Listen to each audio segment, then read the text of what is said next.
adalah adanya pemberian kuasa dari Bapak Ibtu Rudiana kepada Herhati. Yang kedua adalah somasi terbuka untuk Dede Riswanto, Dedi Mulyadi, dan Liga Akbar. Kenapa kami sampaikan somasi terbuka? Karena kita tidak tahu alamat-alamat yang kami somasi. Dedi Riswanto di mana, Dedi Mulyadi di mana, Liga Akbar Cahyana di mana.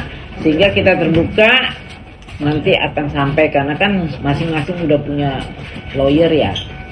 Alasannya mungkin Bu, kenapa? Ya, kami melihat di sini kita menyampaikan somasi untuk Dede Riswanto, dan dia telah memberikan keterangan. Saya dengar tadi di notaris mencabut keterangannya di Pengadilan Negeri Cirebon yang terbuka untuk umum pada tahun 2017. Nah, itu kan keterangannya di bawah sumpah. Dengan dia mencabut ini berarti dia telah memberikan keterangan palsu di bawah sumpah, pasal 242 KUHP. Dan kemudian dia juga menyatakan bahwa keterangannya ini adalah karena diarahkan dan skenario dari Ibtu Rudiana. Ini menimbulkan ujaran kebencian kepada klien kami, dan juga 242 dan juga ITE karena diwawancara melalui channel YouTube Kang Dedi Mulyadi, ya. Terus kemudian masalah Dedi Mulyadi ini juga kami somasi.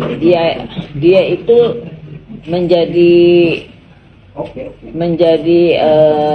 detektif dadakan, di mana dia mewawancarai macam-macam dan menyebar luaskan berita-berita yang tidak benar ini, ya. Jadi, dan kami waktu di Cirebon pernah juga memberi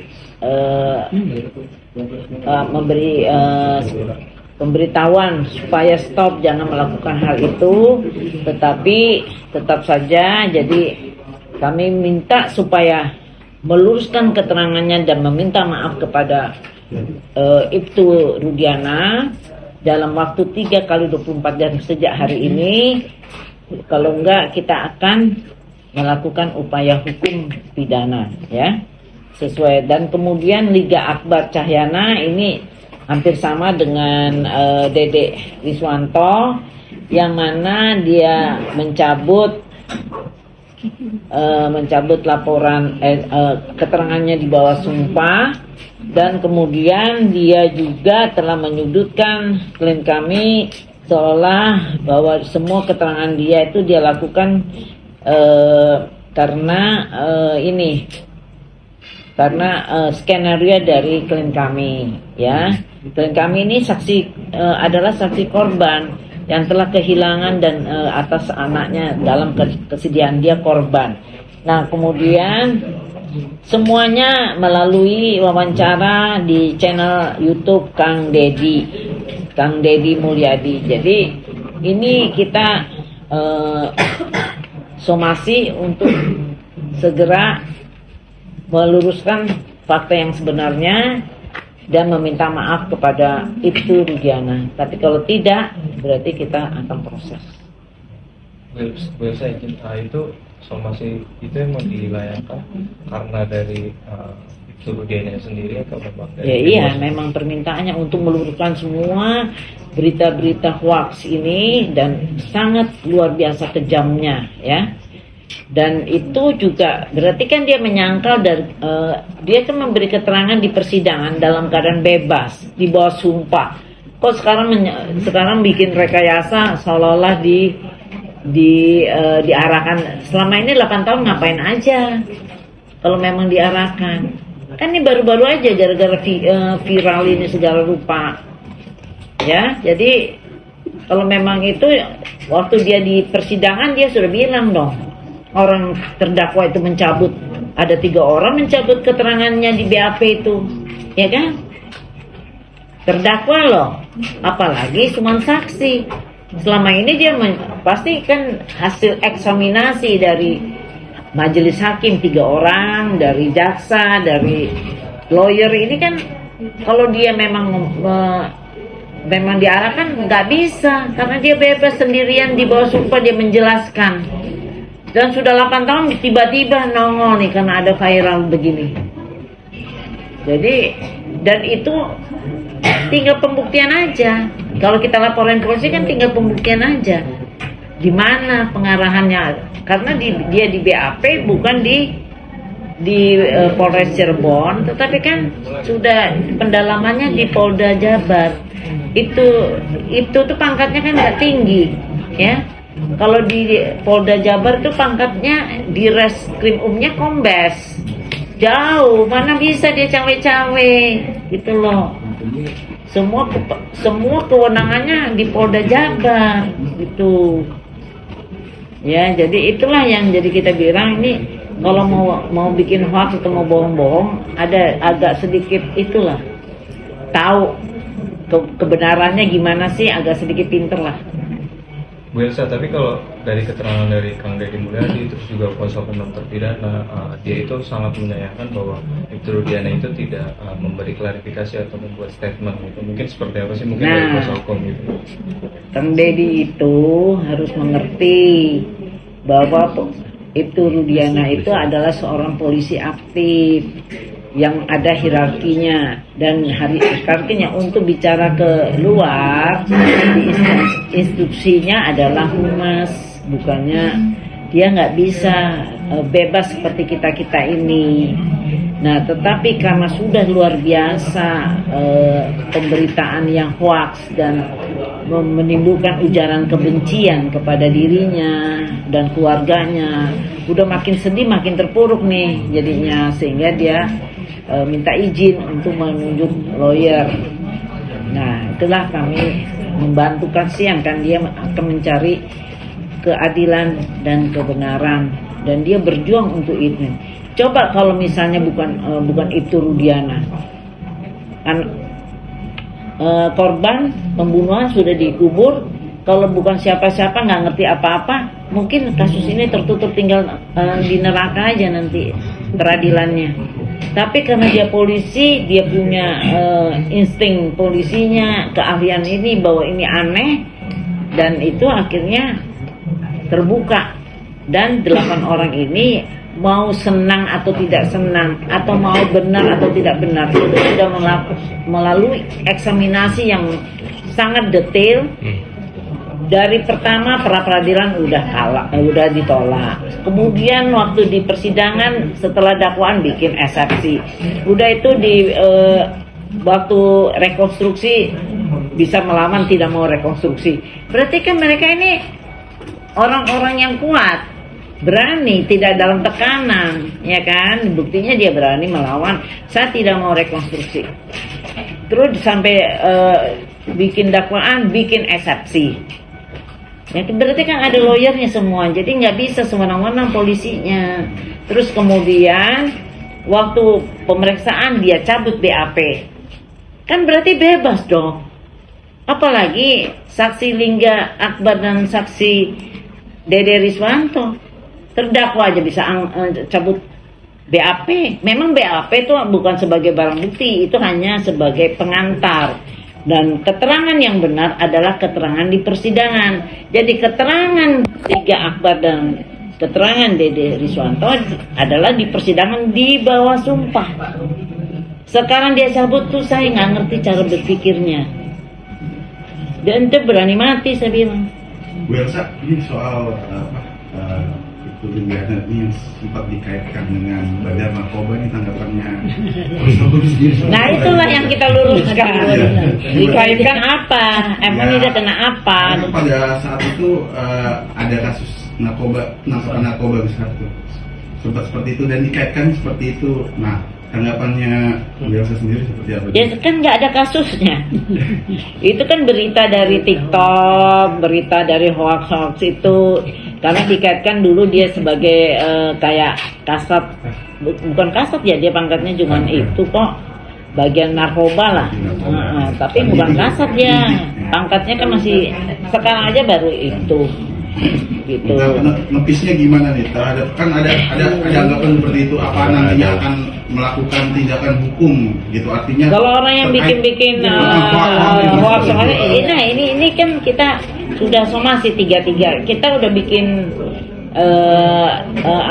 pointers pihak-pihak yang akan kita proses ya. Karena itu kita harus ngumpulin dulu bukti-bukti mereka melakukan apa, tinggal kita lancarkan nanti. Kita somasi, kalau enggak kan memang perkat Kapolri, kalau dia melakukan medsos melalui ITE, kita harus mensomasi dulu. Mensomasi, kalau menyatakan maaf ya udah selesai urusannya ya, kalau kita masih mau maafkan.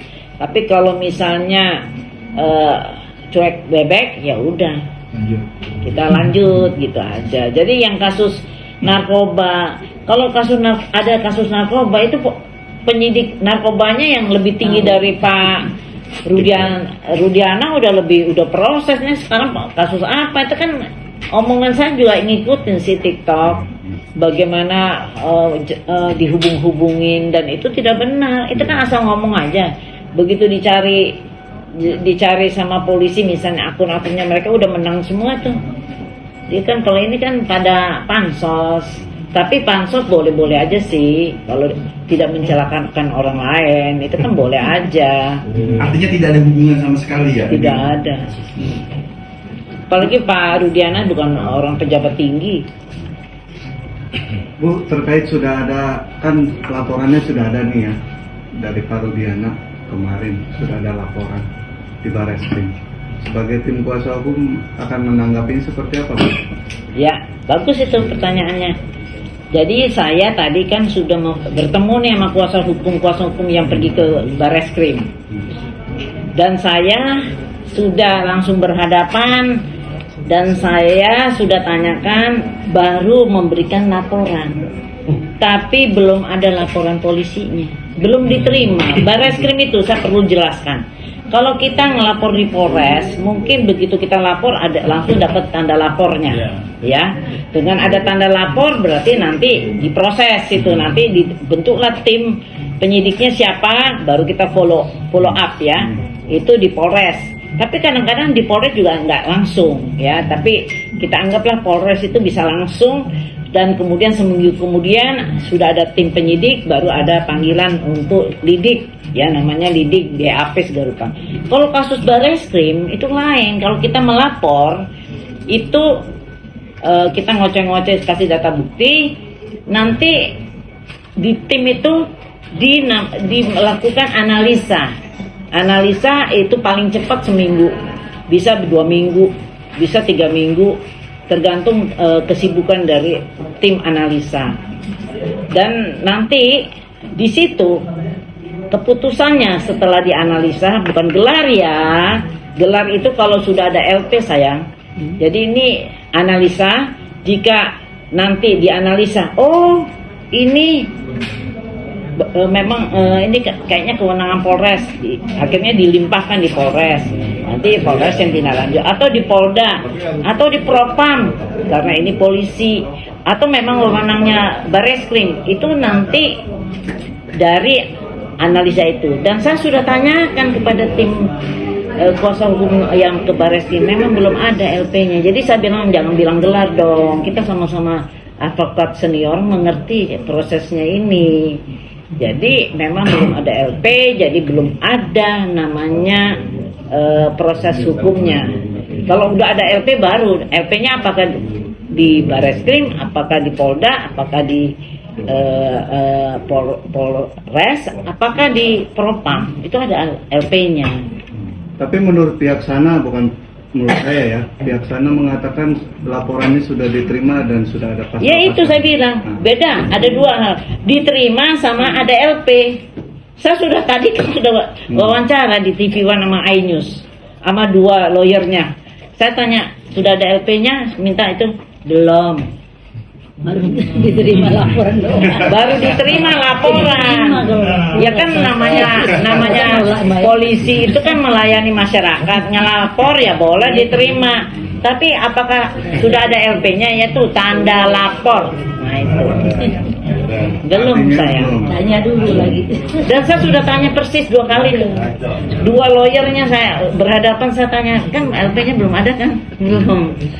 Dapat bilang, oh nanti besok digelar. Saya bilang itu bukan gelar, mana ada perkara belum ada LP mau gelar.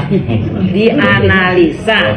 Waktu dianalisa, tim pelapor nggak ada. Itu hanya internal polisi dianalisa. Memang ada tim analisa di Mabes Polri.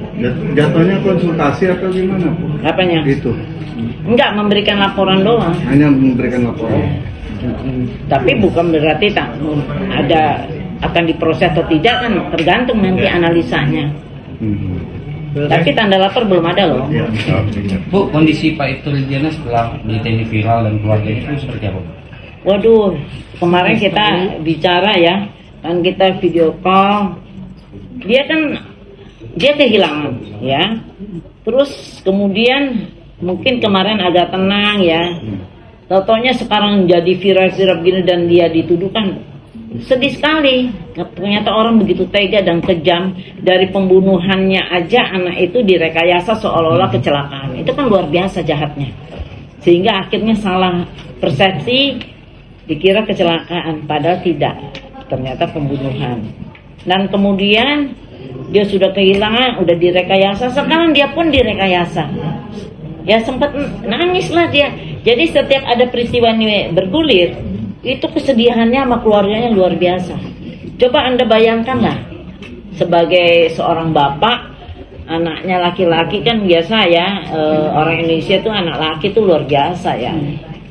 Bagaimana kalau dia kehilangan masih anak remaja 16 tahun, aduh sedih deh.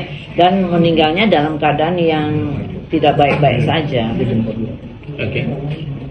Cukup ya? Cukup. Ketemu Pak itu di rumah atau by telepon, karena para awak media ke rumah tidak ada yang bisa bertemu Pak itu. Ya memang nggak bisa.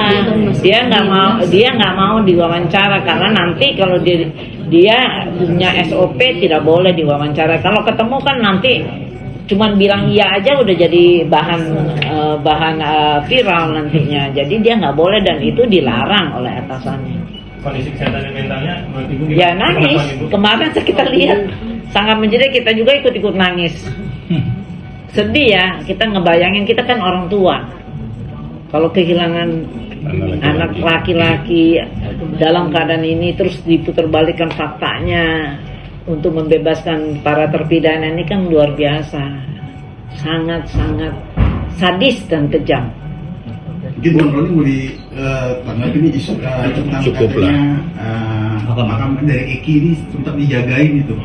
Kabarnya seperti itu. Oh enggak, itu nggak benar itu. Itu nggak benar itu. Nggak benar ya. Ya, ranahnya aja nggak dikenal. Masih hidup, ada di Petri gitu. Iya itu saya bilang. Nah, itu Eki gimana masih nih? hidup. Eki bukan anak kandungnya Iya. Rudiana, ini kan aneh. Kalau ini nanti kita yang Ada bilang konspirasi seperti itu. Gitu. Iya banyak, karena itu sekarang dengan penunjukan kepada Perhati ini kita luruskan. Artinya itu bukan sama sekali ya, itu nggak ada sama sekali. Nggak gitu ada. ya. Ini orang yang bilang bahwa itu bukan anaknya Rudiana, ini bahaya loh. Kan memfitnah, apalagi Rudiana Eki masih hidup karena itu dia bisa main badminton dengan senang hati. Yang meninggal tuh Panji. Ada tuh beritanya. Tapi Ibu sendiri ada upaya nggak Bu nantinya akan menghadirkan Pak Ibtu Rudiana untuk nantinya dia berstatement gitu di depan? Nggak bisa. Nggak Itu bisa. humas yang bisa.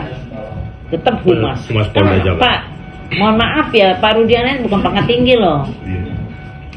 Mungkin artinya bisa menepis dari pemberitaan. Enggak kan cukup selama ini kita ada buktinya. Karena nggak boleh, benar nggak boleh. Kalau orang swasta boleh lah, kayak kita ini. Oke.